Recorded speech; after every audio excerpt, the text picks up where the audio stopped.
It's good day to brew, baby. What is up, YouTube? It's boy Millsy, back at the hometown commander. We're back for another episode of Millsy Brews, the show where I brew my version 1.0 deck list of the commanders, in this case in front of me, on my quest to outbrew the magic world. We're finishing up the Pirates week this week, and like I said in the first video, second video this week, I decided to take Breeches, Malcolm, and Francisco, and do the partner combinations of all three. So today we are finishing it out with Breeches and Francisco. So we are in Rakdos with Pirates, and I feel like a broken record because the decks are just going to eventually, I feel like all three of these decks care about treasures somehow and attacking somehow, and so I think we're going to see a lot of the cards you've kind of already seen in the decks this week, but I tried to just tweak this one just a teeny bit, to be a teeny bit different than the other two. So I hope you guys track with me and let me know what you think down in the comments, and the deck list is going to be down in the description if you are interested. Breeches, Brazen, Plunder is a 3 and a red for a 3/3 Goblin Pirate with Menace that says whenever one more pirates we control that deal damage to our opponents, we exile the top card of each of those opponents' libraries. We can play those cards this turn, and we can spend mana as our mana of any color to cast those spells. And Francisco says it can't block, and whenever one more pirates we control deal damage to a player, it explores. And to remind everybody what exploring does, you look at the top card of your library. If it's a land, you put it into your hand. If it's a non-land card, you put a +1/+1 counter on the creature that explored, and you get your choice. You can put it back on top, or you can put it into the graveyard. So it kind of becomes a surveil.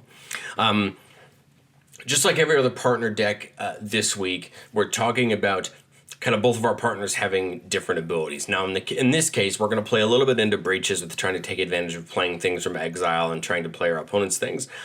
On the Francisco side, we just want to attack, and so what we're going to do is we have some pirates that make treasures and care about treasures when they attack, so we're just going to use the Francisco side of it to play our treasure synergies, so we can push our game plan forward that way. So let's talk about the attacking triggers, attacking and getting the treasures that way on first, and then we'll talk about Breeches. So the first thing off is this isn't going to be truly pirate tribal like the other two are. When I went ahead and added a couple creatures in just because I thought they would efficiently help us with the treasures. The first is Grim Hireling. Whenever one or more creatures we control deal combat damage to a player, we create 2 treasures. And then Professional Facebreaker. Whenever one or more creatures we deal damage to a player, we create a treasure. This will allow us to make treasures no matter what when our pirates hit our opponents. And that'll help us in the long run as we either accumulate treasures to play more spells, right, to use that mana to play more spells, or to hoard them like any pirate would and use them to push towards our win con. Now, we do have some other pirates that care about making treasures. We're playing Captain Lannery Storm. Whenever it attacks, we make a treasure, and we can sack a treasure. Whenever we sack a treasure, it gets +1/+0 till end of turn. We're playing the new Breeches. Whenever a pirate we control attack, we can pick one of them that hasn't been chosen, so we can get up to 3 triggers on this. One's make a treasure, one's target creature can't block, and one's exile the top card of our library. You can play it this turn. So the new Breeches kind of plays into both this treasure side of the deck and what old Breeches wants to do in playing things from exile and playing our opponent's things from exile. We're playing Port Raiser as a fun way to help kind of get some more triggers. It says whenever it deals combat damage to a player, untap each creature you control. After this combat, there's an additional combat, and it can't attack a player already attacked this turn. So if it works out right, Port Raiser maybe would hit all 3 of our opponents, depending on how the attacks work. And then maybe that way we can get pirates into it, hitting other people, getting more of our Francisco and Breeches triggers in one turn, try to take advantage of all that value we can get. Yes, we do have to establish a decent board state for Port Raiser to do that, but I don't think it's as abnormal when we're playing some of the things we're going to talk about as far as other cards. Big example, one of them would be something like the Reaver Cleaver, which we can put on a creature, gives it +1/+1 and trample, and says whenever that creature does combat damage to a player, we make that many treasures. Well, this on something like Port Raiser is going to get it to be a little bit bigger, give it trample, so it can make sure it gets into our opponents that we're trying to hit, and then make sure we get those additional combats. And then we're going to try out something like Horde Hauler, 4 mana 5/5 vehicle that says whenever it deals combat damage to a player, we create a treasure for each artifact they control. I like this because against some opponents we might be able to make a ton of treasures. If it's a blue-black or a Esper deck that has a ton of mana rocks, maybe we can take advantage of it that way. If we're playing against other treasure decks or things like that. Hopefully this could be a vehicle that could help us in the long run make some treasures and kind of, again, either work towards using them for additional mana or work towards our kind of end game options, which we'll talk about in a second. Okay, there's some of the cards. I mean, we have so many cards in the deck that care about treasures. Let's go into the Breeches side of the deck. So the things that care about casting things from exile. And the first thing I did was pull in Prosper. No, it's not a pirate, and it's a great commander in its own right. But I think Prosper makes a ton of sense when Breeches is already going to want us to do this anyway. We're already going to be attacking. In fact, attacking is the main thing we want to do in the deck anyway.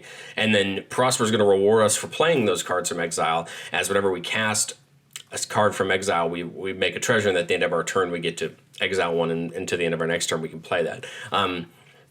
No, Prosper isn't a pirate, so it's not going to count for any of the Breeches or Francisco's effect. But again, I think it's going to help us on the Breeches side of things in making sure that we're kind of getting more value for wanting to play things from exile, especially our opponent's things. And then we have something like Passion Archaeologist. Whenever it says commander creatures you own have, whenever you cast a spell from exile, this creature deals damage equal to that spell's mana value to target opponent.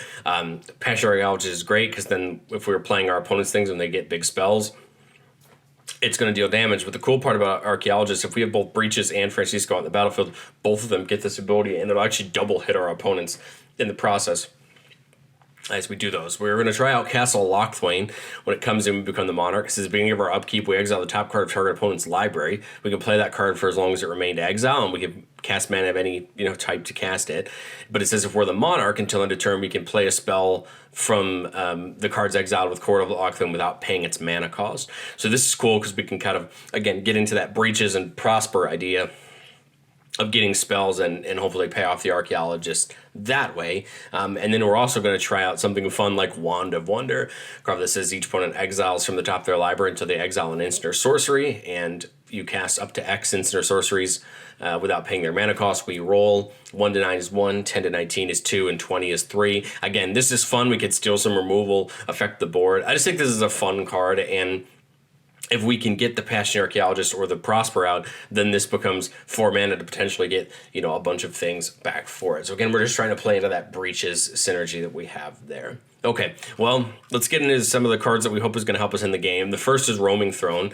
This is a card you're going to see a lot in Ixalan deck techs and spoiler season. It's a card that when it comes in, we pick a creature type.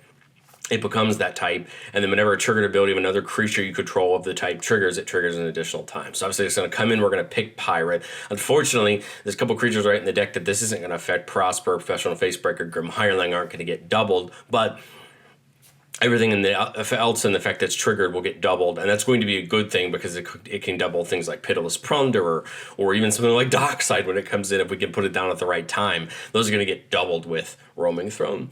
Then we have that Reaver Cleaver we talked about, putting it on a creature that has evasion or can get pretty big, maybe even Francisco himself, to deal damage and get us treasures since he's in the air. Would be pretty cool. Of course, we're playing our normal treasure kind of payoffs, right? Revel in Riches, beginning of our upkeep, if we control 10 or more treasures, we win the game. And of course, whenever opponent's creatures die, we get a treasure. This is one of those cards that's going to help us win more, I think, or potentially win the game just outright, right? It's a lightning rod for removal, but I think it's one of those cards that is going to put a clock on some of those games. Another card I think is going to do really well for us is Agent of the Iron Throne. It says, commander creatures you own have, whenever an artifact or creature you control is put from a graveyard into a graveyard from the battlefield, each opponent loses a life. Again, just like the Archaeologist, what I like about an Agent of the Iron Throne is if we have both of our commanders out and we sacrifice a treasure for mana, each of them is going to make each of our opponents lose a life, meaning it's 2 instead of 1. And I think that's one of the ways that Iron Throne is going to help us end the game quicker than it would be in a normal deck where you're just playing the Iron Throne in an Aristocrats deck or a treasure deck. I think it's really going to help us here better end the game that way, because for 3 mana, both of our commanders now get this ability, and hopefully we can just start slowly kind of knocking our opponents for that damage. But, okay, I've said it before on this show, and I'll say it again. No deck is ever done, and I make it very clear in these videos. This is my version 1.0 of the deck. This is without testing. This is just ideas on paper, and there are always cards that don't make it into the 100 that you want. And so this is my pick for 3 or 4 cards. I think that if you choose to play this deck or you choose to test the version I have in front of me, these would be cards I would consider, or if you choose to make this your own, this would be cards I would consider throwing in. Molten Echoes seems like a great card and in a tribe where not a ton of our pirates are legendary. Molten Echoes says whenever a non-token creature of the chosen type comes in, make a copy of it. That copy gets haste, and you exile at the beginning of the next end step. I like this because then we can get a copy of that can attack this turn, and that's going to allow us to potentially trigger Breeches and Francisco more than just having to wait to attack, normally. Of course, this is a kind of a nombo if we're playing a legendary creature, but again, I think most of our deck is non-legendary creatures, so like this is a card that can kind of work. My other thought was something like Berserker's Onslaught to give all of our creatures double strike. I thought this kind of made sense because, again, it's every time they deal combat damage to a player. So if we're hitting it twice with double strike, that would be double triggers of Francisco and Breeches. And I thought maybe that would make sense. I just wasn't sure if we could consistently get the 5 mana and enough, pirates to make it work. But I think if you can find the right spot in your list and you want to make it work, I think you can. And then the last was something like Embercleave. This one was really close. I really wanted to put this one in because I thought this would be perfect for Francisco himself. Because as soon as he gets big enough, you could double strike and, you could threaten commander damage on someone with double strike. But quick creature gets +1/+1, double strike, and trample, and then we can flash this in and pay 1 less colorless for each tagging creature, potentially getting it down to just double red. Again, I think this comes in alongside something like the Reaver Cleaver and just being 2 pieces of equipment that can do really good things for us as we, look to end the game. So, as always, let's end with goldfishing, maybe 1 or 2 hands. And like I said before, please let me know what you think of this deck down in the comment section below. We see a 3-lander with Prosper, and we have all of our mana to get our commanders down. I like it, or we'll be close hopefully when we get there, but we do enough mana for Bedevil or Baleful Mastery on that alternate cost. So I like this. We can cast everything in our hand but the blood money, and I think this will just give us a good curve up. So I think we just put the Ancestry in here first turn. It comes in tapped anyway. We could put Francisco down turn 2, but we can't do anything turn 1, so I just like that. Turn 2, we see a Secluded Courtyard. I'll put it down, call Pirate, and we'll play Francisco now on turn 2 since he's 2 mana. We will get the Scry trigger off the Path of Ancestry, and I think I want to put this on the bottom. I think we got plenty of other lands, and I'd rather try to draw into some more creatures, some more gas, since we have so many great spells in our hand already. All right, turn 3, we can't get to Breeches this turn, and we can't get to Prosper this turn. The only downside to the current situation we're in is Francisco says whenever we deal combat damage to a player, it explores, and it doesn't have any power. So we can't just go swinging with it because it isn't there, right? It doesn't have any power, so it's not going to deal any damage. So I'll probably just leave the Bedevil and the Baleful Mastery up, and we'll just see if we need to take something out, if need be. If not, turn 4 here. We'll get the swamp done. And I think here, instead of dumping Breeches, because again, we're in this awkward scenario where Francisco has no power, so it can't attack. Yes, we can Darefleet Daredevil, but our opponents may not have played any spells yet. I think we jam Prosper here. We put it off another turn, but I think we need to start generating value, and this is where we do it. And then this turn 5, Glittering Stockpile would have been the card that would have got exiled with Prosper. So we'll draw a card for turn.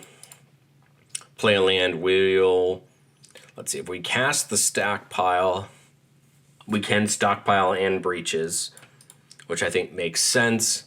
And then, again, we could attack with Prosper, but again, they have to both be privates. But this sets us up the next turn, since Breeches now has, that would have been our exile card, Prosper. Now that Breeches has Menace, it could potentially hit somebody. Here, we play that Mountain from Exile, getting the treasure. We play the Revel in Riches, and we start attacking with Breeches. Hit somebody, that'll explore Francisco. Hopefully that non-lands, that gets a counter on it. And then we can kind of start, again, getting damage in, start building our board. Prosper and Revel in Riches is going to make us pretty easy to push towards that game plan. We have the Bedevil and the Baleful Mastery and the Deadly Dispute and the Feed the Swarm to help with a little bit of removal. We're now at enough mana for that blood money. Again, I think we're in a good position here, and it would just be get ourselves to the point where we can shut off the game, whether with Revel Riches or just generating value with Prosper. I want to get a hand without Prosper in it, because as much as I love Prosper, it's a great card, but we're not always going to see Prosper. Okay, here's an interesting one. We have 2 lands, but one of them can only give us this will only give us colorless. Dark Ritual could give us 3 black. But let's see, we could freebooter on 2 and then Francisco on 3 maybe, and try to get some damage in that way. I think that's what I want to do. Let's do this Secluded Courtyard, Calling Pirate. We see the Dockside, so now we can save this till later in the game. Remember, we don't want to do this turn 2 because Dockside, of course, on turn 2, it's going to come down and not make any treasures, so it wouldn't be a good point of doing that. So on 2, we're going to do the Freebooter. And when enters the battlefield, target opponent reveals their hand. We pick a non-creature, non-land, exile that card until this leaves the battlefield. We just pick an opponent maybe that we're the most worried about, take something out of their hand. Turn 3, we see a mountain. Again, no black mana for the Dark Ritual yet. I think here we just slam Francisco and try to hit somebody with the Freebooter. Again, it's turn 3, Freebooter's in the air. I would be willing to bet we have an opponent that we can hit in the air with this. So let's explore. We see the Windfall, we keep it on top. Now we have a land, now we have a counter on Francisco, and now the next turn, Francisco can hit somebody too, and hopefully we can continue to build these triggers. Turn 3,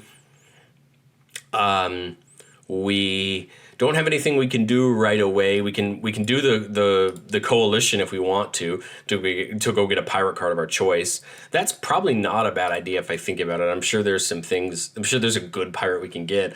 I don't have one off the top of my head that's like, oh, we need to go get that. Just off the top of my head, just because I'm not as in I'm not as up on the deck as I probably should be. But let's just go get Lannery Storm. That's a card that can get us some treasures, so let's do that. Again, hopefully with Francisco and Kitesail Freebooter both being in the air, they should be able to hit different players in the air. Let's assume they do. Corsive Hooter goes in, so we'll keep them both on top. Now Francisco's up to a 1-2, a 3-4, and now we're building value.